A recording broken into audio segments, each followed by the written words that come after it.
Lesson 11. Today we're going to be talking about circles, properties of circles, and the quadratic formula. Quadratic formula is something that you probably already know. All right, let's look at this first up. We've got, given that AB is the diameter of the circle O and measure of arc BC is 49. Okay, when we talk about the measure of an arc, we're not talking about it in degrees. We're talking about the length from B to C. Okay, we want to find the measure of arc CAB. All right. Let's see. Actually, in that case, they are talking about it in degrees. It's just confusing because they don't put a degree symbol on it. So we are saying the measure of this arc is 49 degrees. Now, what you have the indication of is that because it says circle O, that means O is at the center. And that means that angle BOC is a central angle. And a central angle and its intercepted arc will have the same number of degrees. Okay? Because it's in the center. If it was anywhere other than the center, then the intercepted arc would not necessarily be the same as the central angle. You follow me so far? All right, the rest of it then based upon that information is pretty easy because if I know that this is 49 degrees and I'm looking for CAB, meaning I'm starting here and going this way, what's the simple math to solve it? What's that? 360 minus 49. Right? What do you get? Should be like 311 degrees, correct? Okay. All right, because you can 5, there's your 1, there's your 1, there's your 3. Okay? Is that pretty easy so far? Now, granted, there's some stuff in the book that covers a lot of material. Like at the top of page 83, it's going to show you a radius, a chord, a diameter, a secant, and a tangent. Again, that may be somewhat new if you haven't had geometry, which is a good chunk of you at this point. Okay, so you might want to review some of that information. And then down towards the middle bottom of the page, they're showing you the relationship between the central angle and that minor arc. Arc C or BC is a minor arc. Okay, the major arc is the rest of the circle going, in this case, the other direction around. So the minor arc and that central angle will have the same number of degrees. Of course, here where we're finding out what's left. Okay? So your book has some good information here for you to go back and look at if you're unfamiliar with this, or you can ask questions as we go. All right. This next part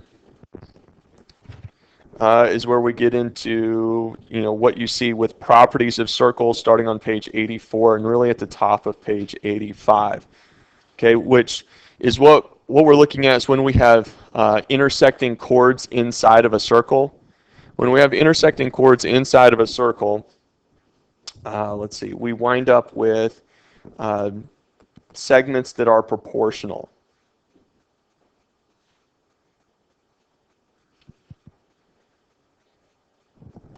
All right, so in this case, and they do it a little bit different in your book than how I would do it. What we find out is that the product of the segments, so 18 and 12 are segments of the same chord. So 18 times 12 is going to be equal to 24x. Okay, and you're still solving it like you would a proportion.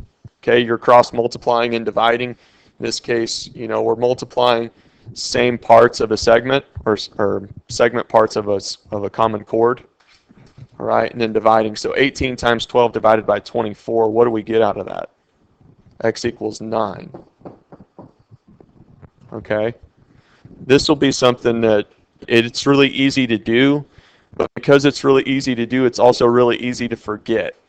Okay, so even though a question like this is really quick and easy to do on a test, people still get it wrong because they forget what it is that I'm doing here. All right?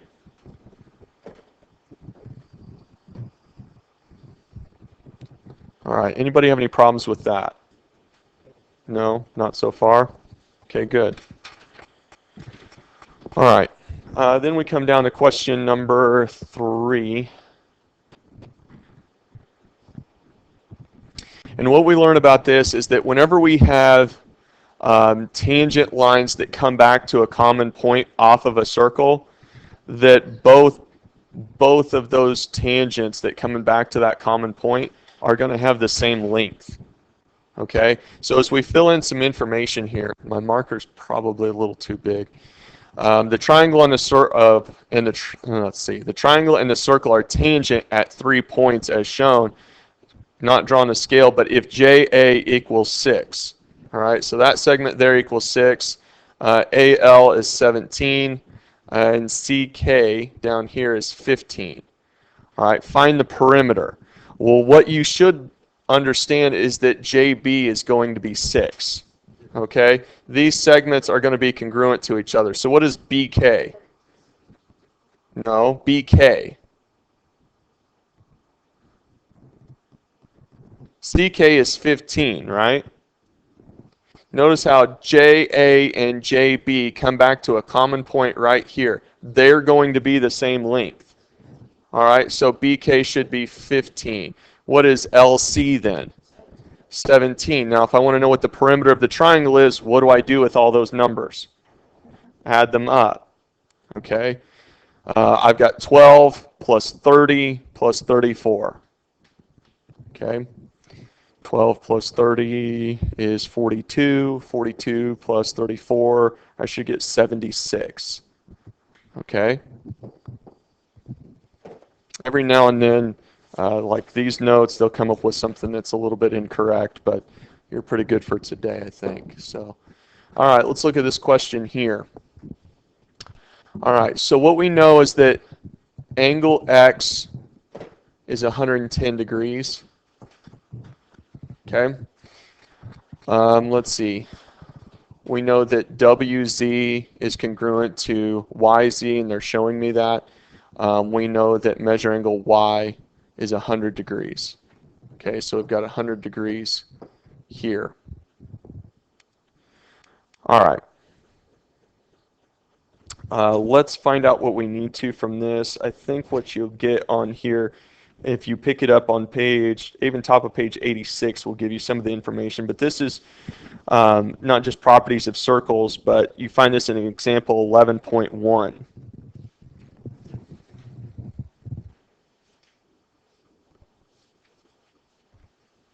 All right, and the rule here is that if I have a quadrilateral, okay, the opposite angles of a quadrilateral are supplementary. What does the term supplementary mean?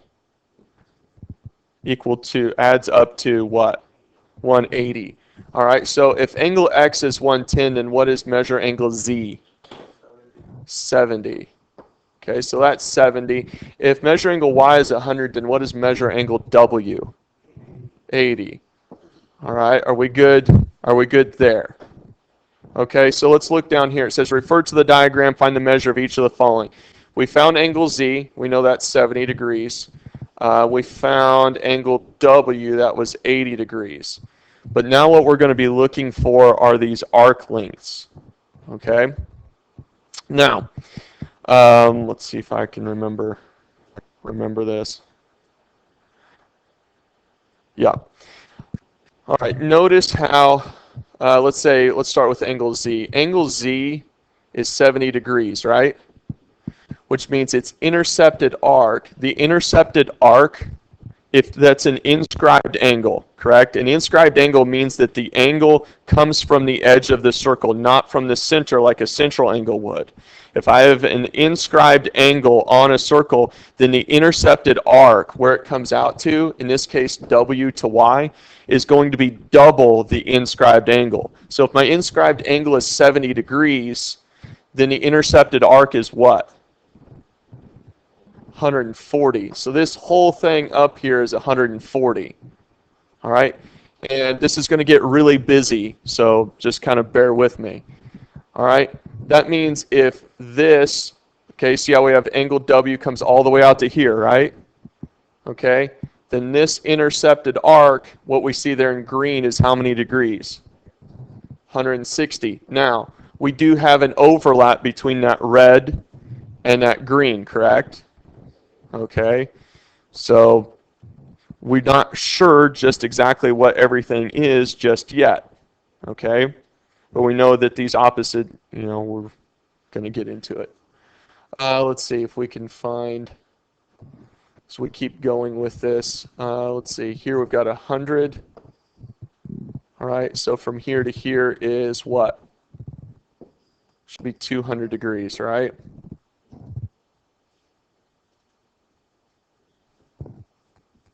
Are you following me or are you lost?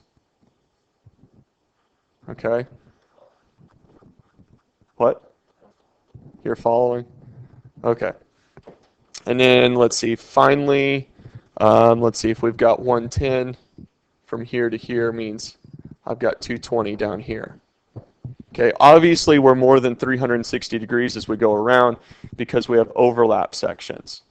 Okay, but if I can even find just one section here, then I can get the whole thing solved, right? Okay, now the solution comes in is whenever you see that these two, okay, these two lines split this evenly. Okay, which means this whole 220 section is divided into two. Okay, so what's 220 divided by 2? 110, which means this section right here is 110, and this right here is 110. Okay, that's kind of the breaking point. Okay, I know that those two are 110. All right, if that's 110, okay, we're coming across here. Okay, we're at 110. Let's kind of come back.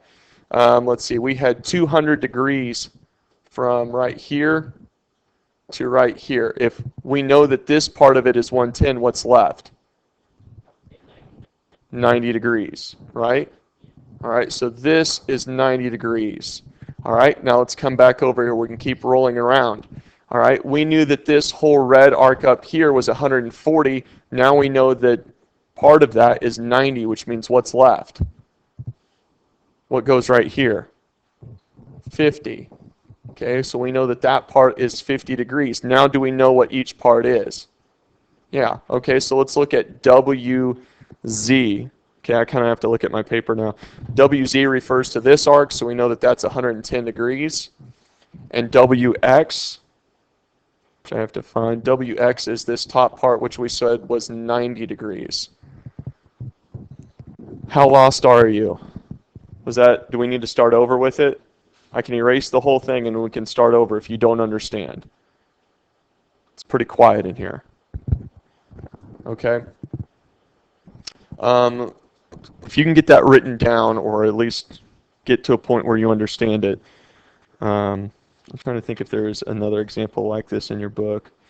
Example 11.2 on page 86.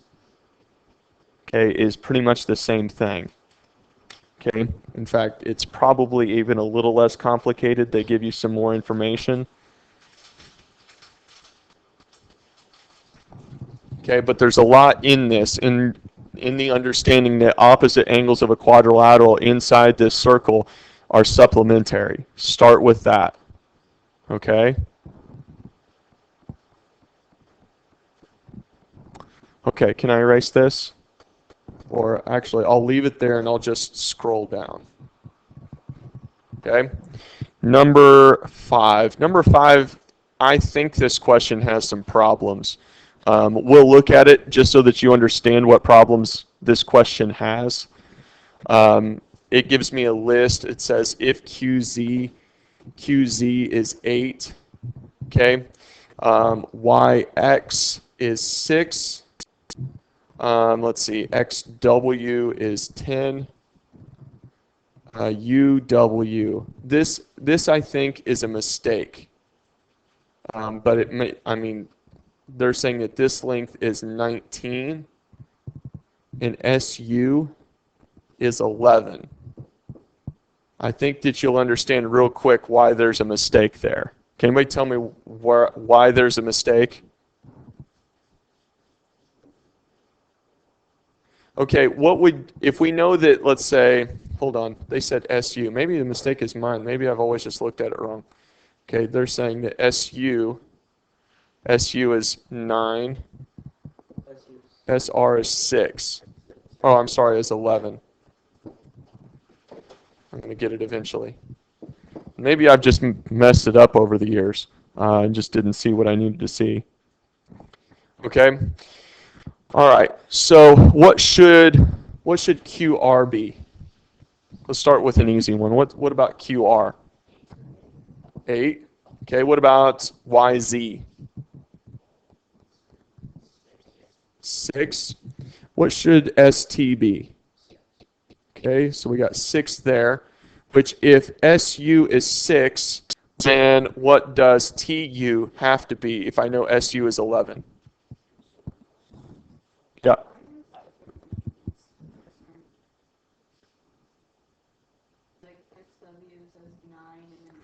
Let's just go with what's up here.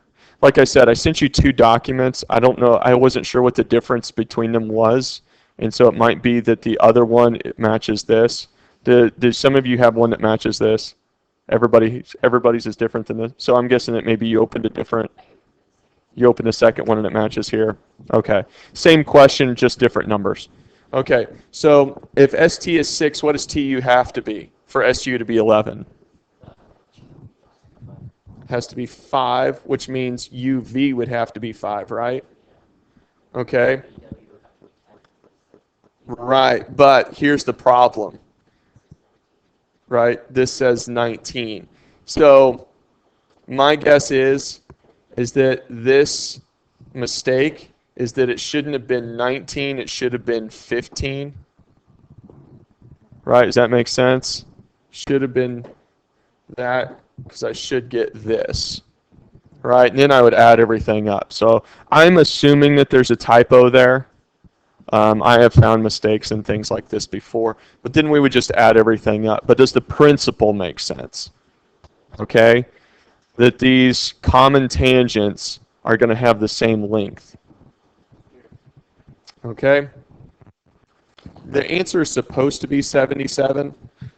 I don't know what you get. I haven't actually added that part of it up to see what you get there.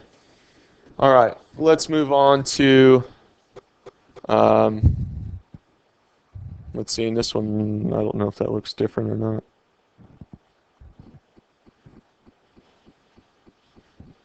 And that may be different than even what I have on my page. All right, let's see, let's look at 6. 6, it says begin with this and derive the quadratic formula. This question even shows up on a test, I know. And if you look at page, yeah. Basically, 11.C is the steps that you're supposed to follow to get the quadratic formula. I'm not going to ask you to do that. I'm going to ask you on that test, can you write the quadratic formula accurately? All right? How many of us know the quadratic formula? Most of us. Okay, good. Just so I'm familiar, go ahead and tell me. Nope. I heard...